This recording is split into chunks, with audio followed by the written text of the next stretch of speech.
Meron May palang sunog pala. sunog sa Baysa. Sa Baysa, Quezon City. At mayroon daw pong nasugatang maidar. Senior citizen. RH5 Val Gonzales. Coming Val!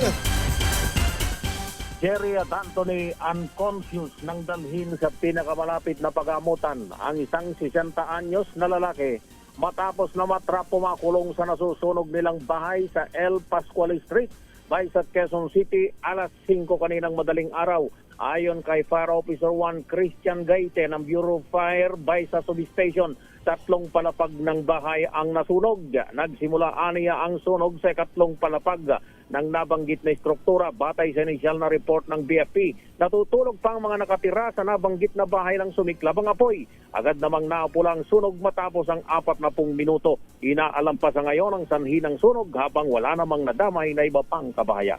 Ako si Val Gonzales, DZRH, una sa Pilipinas, una sa Pilipino. Val, naubos kong mag-isa yung munggo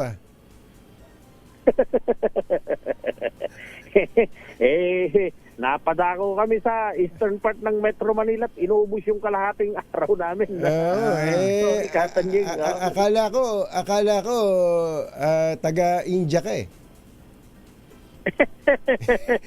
Ini-Indian mo ako eh. Hindi ganun. Okay lang, biro lang, Val. Next time uli. Hindi pa naman ako nagkakagout eh. Hindi pa ako nagkakagout.